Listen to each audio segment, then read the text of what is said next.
சாந்தி, இப்படி அழுதுகிட்டே இருந்தா என்ன அர்த்தம்? உங்களுடையக்கா என் பிள்ளை கிடைச்சிருவாள். கிடைச்சிருவாமா, பயப்படாம இரு. அதான் அஸ்வினும் சரவணனும் போயிருக்காங்கல்ல, எப்படியாவது தர்ஷினியை கண்டுபிடிச்சு கூப்பிட்டு வந்துருவாங்க. நீ வேணா பாரு. என் பிள்ளைக்கு மட்டும் ஏன்க்கா இப்படியெல்லாம் நடக்குது? கவலைப்படாத சாந்தி, திரும்ப திரும்ப இதையே சொல்லிட்டு இருக்காத. நான் எத்தனை தடவை சொல்றது? நீ வேணா பாரு, சரவணனும் அஸ்வினும் நம்ம பிள்ளைய திரும்ப இந்த வீட்டுக்கு கூட்டிட்டு வருவாங்க. நீ எதை நினைச்சும் கவலைப்படாதம்மா. அப்பா இல்லாத பிள்ளைன்னு நான் என் பிள்ளைய எப்படி எல்லாம் பாசமா வளர்த்தேன். கடைசியில என் பிள்ளைக்கு இவ்வளவு கஷ்டம் வரவே கூடாது. உங்களுடைய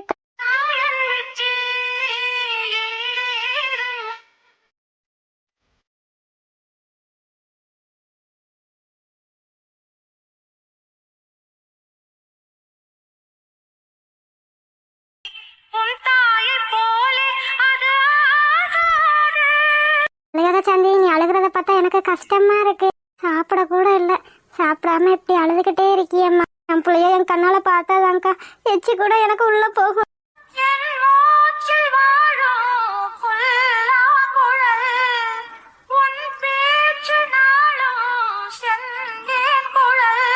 ஆமா, இப்படி அழுதுகிட்டே இருந்தா உடம்பு என்னத்துக்காகும்? ஆமா சாந்தி, இப்படி அழுதுகிட்டே இருக்காத. இப்படி அழுத விட்டு வேடிக்கை பார்த்துக்கிட்டு இருக்க பூங்கொடி, கொஞ்சம் சமாதானப்படுத்தலாம்ல? நானும் எவ்வளவு நேரம் தாங்க சொல்லி சொல்லி பாக்குறது, கேட்கவே மாட்டேன்றா. தண்ணி கூட குடிக்காம இப்படி உட்காந்து அழுதுகிட்டே இருக்கா. கவலைப்படாதம்மா, அதான் பிள்ளைங்க போயிருக்காங்கல்ல. போன தடவை எப்படி கண்டுபிடிச்சு கூப்பிட்டு வந்தாங்களோ அதே மாதிரி இந்த தடவையும் கண்டுபிடிச்சு கூப்பிட்டு வந்துருவாங்க. நீ வேணா பாரு.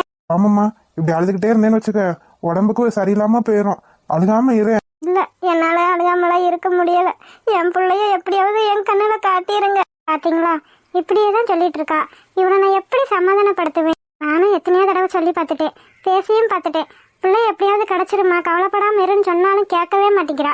இப்படி அழுதுகிட்டே இருக்கா. இவன சின்ன பிள்ளையா, நம்ம அழுதா தூக்கி வச்சு கொஞ்சிறதுக்கு சொல்லத்தாங்க முடியும். சரி விடு. சாப்பிட்டாங்களா? இல்லங்க, என் பிள்ளைய கண்ணுல பார்த்தா எச்சியே முழுமையான்னு சொல்லிட்டு இருக்கா. இனி எப்படி சாப்பிடுவா?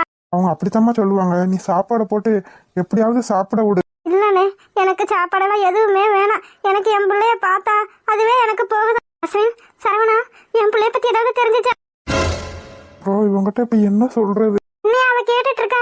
ரெண்டு பேரும் பேசாம சும்மா நிக்கிறீங்க. என்ன தர்ஷினி கிடைச்சிட்டாளா? எதுவா இருந்தாலும் சொல்லித்தான் ஆகணும் தர்ஷன். இவங்கிட்ட நம்ம உண்மையை மறைச்சு ஒரு பிரயோஜனமும் இல்லை. அதனால என்ன நடக்குதோ அதை சொல்லிதான் ஆகணும். என்னையா, என் பிள்ளை கிடைச்சிட்டாளா? இல்லம்மா. என்னையா சொல்றீங்க? என் பிள்ளை கிடைக்கலையா? என் பிள்ளைக்கு என்ன ஆச்சு? தர்ஷினிக்கு ஒன்னும் ஆகல, பயப்படாம இருங்க. போலீஸ் ஸ்டேஷன்ல கம்ப்ளைண்ட் கொடுத்துருக்கோம், எப்படியாவது கண்டுபிடிச்சிருவாங்க. என்னையா இப்படி சொல்றீங்க? நான் உங்களை நம்பித்தானே இருந்தேன். எப்படியாவது என் பிள்ளைய கூப்பிட்டு வந்துருவீங்கன்னு நினைச்சேனே. என் பிள்ளை கிடைக்கலையா? அம்மா கவலைப்படாதீங்க, தர்ஷினியை எப்படியாவது நாங்க கண்டுபிடிச்சு கூப்பிட்டு வந்துருவோம். முன்னாடியாவது யார் கடத்துனா, எங்க வச்சிருக்காங்க, யார் கூட சேர்ந்துருக்காங்கன்னு எங்களுக்கு நல்லா தெரிஞ்சிச்சு. அதனால தர்ஷினியை ஈஸியா காப்பாத்திட்டோம். ஆனா இப்ப என்ன நடந்துச்சு, ஏது நடந்துச்சு, தர்ஷினிக்கு என்ன ஆச்சு, எப்படி காணாம போனா எதுவுமே நமக்கு தெரியாது. அதனால கண்டுபிடிக்கிறது கொஞ்சம் கஷ்டம்தான். ஐயோ ஐயோ, என் பிள்ளை கருவேப்பிள்ளை கொத்து மாதிரி ஒத்த பிள்ளைய நான் செல்லம் கொடுத்து வளர்த்தேனே. அவளுக்கு ஒரு கஷ்டமும் தெரியக்கூடாதுன்னு வளர்த்தேன். அவளும் எனக்கு எந்த கஷ்டமும் கொடுக்கல. அப்படி வளர்ந்த பிள்ளைய இப்ப தொலைச்சிட்டு நிக்கிறேனே. அழுகுது பாரு. என்ன சொல்ல சொல்றீங்க? என்ன சொல்லி சமாதானப்படுத்த சொல்றீங்க? அழுகாத சாந்தி, அதான் சொல்றாங்கல்ல, போலீஸ்ட கம்ப்ளைண்ட் கொடுத்துருக்கோம், எப்படியாவது கண்டுபிடிச்சு கொடுத்துருவாங்கன்னு. கவலைப்படாம இருமா அக்கா. நான் இந்த பிள்ளைங்களை நம்பித்தான் இருந்தேன். போன தடவை மாதிரி என் பிள்ளைய எப்படியாவது காப்பாத்திடுவாங்க அப்படின்னு. ஆனா இப்ப என்னடா, எங்க போனா, எப்படி காணாம போனானே தெரியலன்னு சொல்லிட்டு இருக்காங்க. என்னால எப்படிக்கா நிம்மதியா இருக்க முடியும்? மாமா வந்துட்டாங்களா? அப்ப தர்ஷினி மாமா என்னாச்சு? தர்ஷினி எப்படி இருக்கா? தர்ஷினி கிடைக்கல மலர். என்ன மாமா சொல்றீங்க? தர்ஷினி அவன் தான் கடத்திருப்பான போலீஸ் ஸ்டேஷன் போனலாம் சொன்னீங்களே. ஆமா மலர், தர்ஷினி அவன் கடத்திருப்பான்னு நினைச்சுதான் நாங்க போனோம். எத்தனையோ இடத்துல தேடியும் பார்த்தோம். ஆனா தர்ஷினி கிடைக்கவே இல்லை மலர். அவனும் கடத்தல. எனக்கு நம்பிக்கையே இல்லை. அவன் தான் கடத்திருப்பான்னு எனக்கு தோணுது. இல்ல அஸ்வின், அவன் கடத்தல. அவன் பேசுறத வச்சு எனக்கு நல்லா தெரியுது. என்னங்க சொல்றீங்க? அவன் கடத்தலன்னா அப்புறம் யார் தான் கடத்திருப்பா? தர்ஷினிக்கு என்ன ஆயிருக்கும்? நம்ம கூட இல்லாத வரைக்கும் தான் அவளுக்கு பிரச்சனைன்னு பார்த்தா இப்ப நம்ம கூட தான் இருக்கா. அப்படி இருந்தோம், நம்ம எல்லாரும் இருந்தோம், அவளுக்கு ஏன் மாமா இப்படி எல்லாம் பிரச்சனை வருது? அப்படித்தான் மலர் நானும் நினைச்சேன். நம்ம கூட இருந்தாவது எந்த பிரச்சனையும் இல்லாம இருப்பாங்கன்னு தான் நானும் நினைச்சேன். ஆனா இப்ப இப்படி ஒரு பிரச்சனை வந்து நிக்கணும்னு எனக்கு தெரியவே செய்யாது மலர். ஒருவேளை அவங்க அங்கே இருந்தா கூட இப்படியெல்லாம் பிரச்சனை வராம இருந்திருக்குமோ என்னமோ. சேச்சே, நீ அப்படியெல்லாம் நினைக்காத ப்ரோ. இங்க நம்ம இருக்கிறதுனால உங்களுக்கு ஆறுதலா இருக்கும். நம்ம இல்லைன்னா அவங்க யாருக்கிட்ட போவாங்க. அதனால நீ செஞ்சதுதான் ப்ரோ சரி. இப்படியெல்லாம் தயவு செஞ்சு நினைக்காத. அதனால தென்றலுங்க. மாமா அவ டேப்லெட் போட்டதுனால டயர்டா இருக்குன்னு சொன்னான், அதனால போய் தூங்கிட்டான்னு நினைக்கிறேன். இங்க என்ன நடந்துட்டு இருக்கு? அவ பாரு எப்படி இருக்கான். ஏய், அவ மாசமா இருக்க பிள்ளாடா. நேரத்துக்கு சாப்பிடணும், நேரத்துக்கு மாத்திரை போடணும். அவ மனசுல இதையெல்லாம் நினைச்சிட்டு இருந்தா அவ எப்படிலாம் நிம்மதியா இருக்க முடியும்? அதுவும் டேப்லெட் போட்டா தூக்கம் வரத்தான் செய்யும். அதனாலதான் போய் தூங்கி இருப்பா. நீ அதுக்கும் இதுக்கும் எந்த சம்மந்தமும் படுத்தாத. இப்பதான் ஒரு பிரச்சனை முடிஞ்சிச்சுன்னு நினைச்சோம். ஆனா அதுக்குள்ள இன்னொரு பிரச்சனை வந்துருச்சு. நமக்கு மட்டும் ஏன் இப்படி பிரச்சனையா வருது? மாமா எல்லார் வீட்லயும் பிரச்சனை வரத்தான் செய்யும். வீட்டுக்கு வீடு வாசப்படி இருக்கத்தான் செய்யும். அவங்க வீட்டில் இருக்க பிரச்சனை நமக்கு தெரியாது, நம்ம வீட்டில் இருக்க பிரச்சனை மற்றவங்களுக்கு தெரியாது. மற்றபடி எல்லா வீட்லயும் பிரச்சனை ஏதாவது ஒன்று இருக்கத்தான் மாமா செய்யும். சரி வாங்க, அங்கிட்ட இங்கிட்ட போய் அலைஞ்சிட்டு வந்திருப்பீங்க, டயர்டா இருப்பீங்க, குளிச்சுட்டு வாங்க, சாப்பாடு எடுத்து வைக்கிறேன். எனக்கு வேணாம் மலர். ஆமா மலர், எனக்கும் சாப்பாடு வேணாம். என்ன மாமா இப்படி சொல்றீங்க? சாப்பாடு வேணாம்? இல்ல மலர், எனக்கு சாப்பிட பிடிக்கல. தர்சினி கிடைக்காம எனக்கு சாப்பிடவே தோணாது மலர். ஆமா மலர், அங்க அவ எவ்வளவு கஷ்டப்பட்டுட்டு இருக்காளோ அதெல்லாம் நினைச்சா எனக்கு தண்ணி கூட குடிக்க தோண மாட்டேங்குது. எனக்கு எங்க பார்த்தாலும் அவ கிடைச்சிருவாளான்ற எண்ணமே தான் இருக்கு. வேற எதுலையுமே எனக்கு கான்சென்ட்ரேஷனே பண்ண முடியல. சரி மாமா, எதையும் நினைக்காம இருங்க. தர்சினிக்கு எதுவும் ஆகாது. எல்லாரும் சாப்பிட்டாங்களா? இல்ல மாமா, இந்த பிரச்சனைல யாருமே சாப்பிடல. பாட்டி வேற சுகர் பேஷண்ட் பார்த்தீங்களா, அதனால அவங்க மட்டும் கொஞ்சமா சாப்பிட்டு மாத்திரை போட்டுக்கிட்டாங்க. ஓ அப்படியா, சரி சரி. பூமாரியும் இவ்வளோ நேரம் இங்கே தான் இருந்தா. இப்போ தான் கொஞ்ச நேரத்துக்கு முன்னாடி ரூமுக்கு போனோம். சரி மாமா, நீங்கள் டயர்டாக இருப்பீங்க, போய் ட்ரெஸ்ஸுனாலும் மாற்றுங்க 2 பேரும். சரிம்மா. சரி மலர், இவங்களையும் சாப்பிட வைக்கலாம்ல எப்படியாவது? முடியலை மாமா, அவங்கன்னா சின்ன பிள்ளையா சாப்பிட சொல்லி வற்புறுத்துறதுக்கு. இல்லை வாயில் ஊட்டி விட்டாதான் சாப்பிடுவாங்களா? அவங்களே தர்சினி காணாமல் போனால் கஷ்டத்தில் இருக்காங்க. பெத்த பிள்ளை பார்த்தீங்களா, அதனால தான் இப்படி ஓயாமல் அழுதுகிட்டே இருக்காங்க. அவங்க 2 பேரையும் தான் நம்பியிருக்காங்க. எப்படியாவது தர்சினியை கண்டுபிடிச்சு கொடுத்துருங்க மாமா. அதுதான் மலர் எங்க யோசனையும். தர்சினியை எப்படியாவது கண்ணுல பாத்துறணும். பாவா அவளுக்கு மட்டும் ஏன் இவ்வளவு கஷ்டமெல்லாம் நடக்குதுன்னு தெரியல. சாரா, என்ன நினைச்சிட்டு இருக்கோ மனசுல? நான் தான் என் முடிவை சொல்லிட்டேன்ல, அப்புறம் என்ன? பாருடி, இந்த கல்யாணத்துக்காக நானும் உங்க அப்பாவும் எவ்வளவு கஷ்டப்பட்டிருக்கோன்னு எங்களுக்கு தான் தெரியும். அதுக்கு நான் ஒன்றும் பண்ண முடியாது. சாரா, உன்னை கெஞ்சி கேட்டுக்கிறேன், வெண்ணெய் திரண்டு வர நேரத்துல பானையை உடைச்சிடாத சாரா.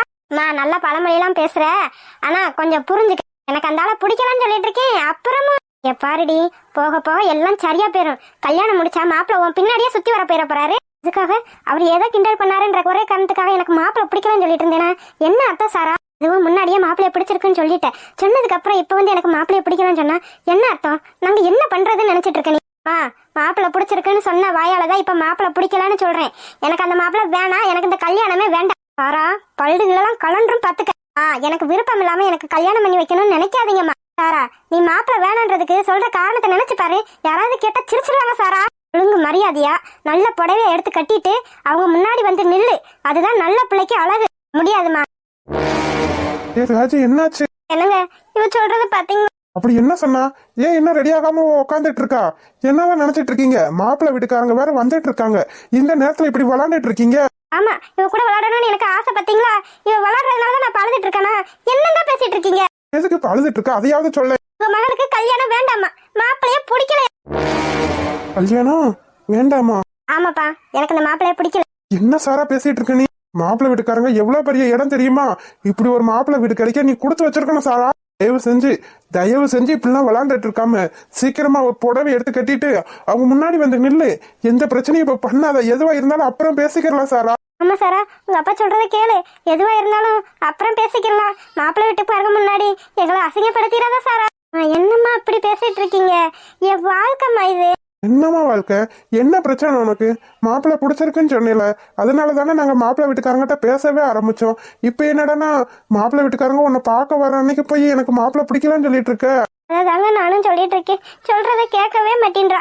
இதுக்கு தான் நான் சொன்னேன், இந்த பிள்ளைக்கு அவ்வளவு செல்லம் கொடுக்காதீங்கன்னு. ஆனா இப்ப பாருங்க எவ்வளவு விளையாட்டுத்தனம் பண்ணிட்டு இருக்கான்னு. என்னமா பேசிட்டு இருக்க? நான் என்ன விளையாட்டுத்தனமா சொல்லிட்டு இருக்கேன்? சீரியஸா சொல்லிட்டு இருக்கேன். எனக்கு இந்த கல்யாணம் வேண்டாம். நீ சும்மா இரு ராஜி. அம்மா வாங்கிட்டு எவ்வளவு நேரம் கெஞ்சிட்டு இருக்கா? என்ன சாரா நினைச்சிட்டு இருக்க நீ? உன்னோட வாழ்க்கைய நினைச்சு ஒவ்வொரு நாளும் நாங்க பயந்துட்டு இருக்கோம். நீ என்னடானா இப்ப வந்து எனக்கு மாப்பிள்ளை பிடிக்கலன்னு சொல்லிட்டு இருக்க. இங்க பாரு, இப்ப சொல்றேன் கேட்டுக்க. நீ என்னதான் உருண்டாலும் பிறண்டாலும் அவருதான் உனக்கு மாப்பிள்ள. இத நாங்க முடிவு பண்ணியாச்சு. இத மாத்த முடியாது. அஜி, இவளுக்கு சேலையை கட்டி கூட்டிட்டு வா. சரிங்க. அப்பா, நீங்க எத்தனை நாள் என்ன அடிச்சது கூட கிடையாது. ஆனா இப்போ இங்க பாரு சாரா, நான் உன்னோட அம்மாவை விட உனக்கு செல்லம் கொடுத்து வளர்த்தேன். ஆனா இப்ப நீ என்ன அசிங்கப்படுத்த பாக்குற. அதுதான் உன்னோட விருப்பமா என்ன? இல்லப்பா. நானும் அம்மாவும் சொல்றத கேளு. நாங்க உன்னோட நல்லதுக்கு தான் எல்லாத்தையும் நினைப்போம். அதனால நல்ல பிள்ளையா நாங்க சொல்ற பேச்ச கேட்டு நட. அஜி, சேலை கட்டி ரெடி பண்ணி விடு. சரிங்க.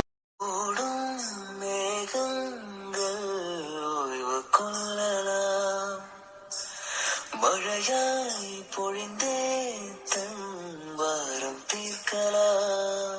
அழுதால் கூட தீரா சுமையே காதல் தீர கருகும் இமையே.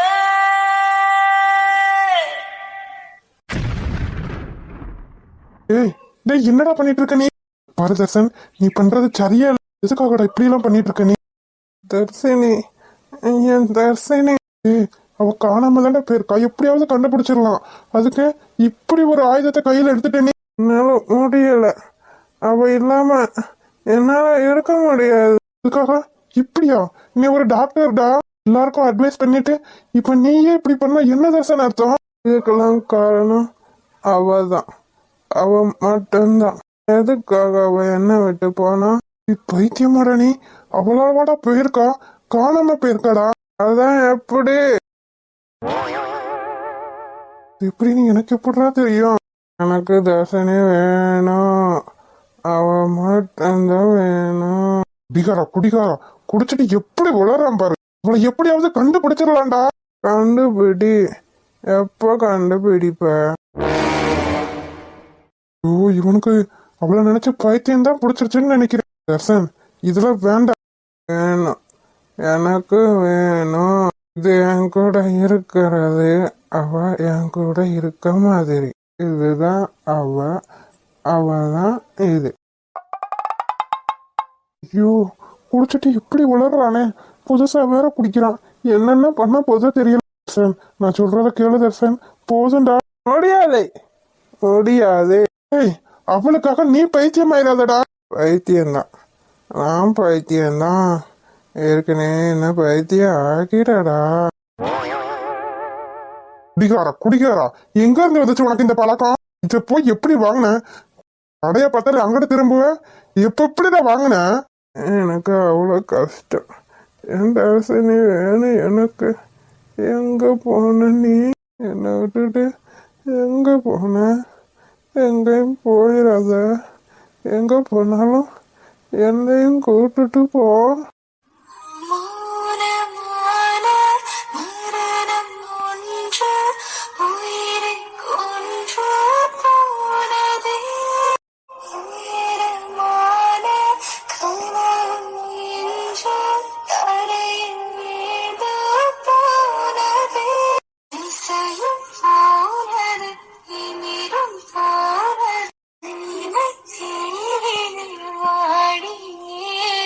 ஹாய் செல்லக்குட்டீஸ், வீடியோ பிடிச்சிருந்தா லைக் பண்ணுங்க, ஷேர் பண்ணுங்க, கமெண்ட் பண்ணுங்க. மறக்காம அழகு வாழ் தமிழ் கார்ட்டூன் சேனலை சப்ஸ்கிரைப் பண்ணிருங்க செல்லக்குட்டீஸ். அப்படியே பெல் பட்டனா அதில் வச்சுக்கோங்க. அப்படின்னா நாங்க போடுற சுவாரஸ்யமான வீடியோ உடனே உங்களுக்கு வந்து சேரும். வீடியோ பார்த்த அனைவருக்கும் நன்றி.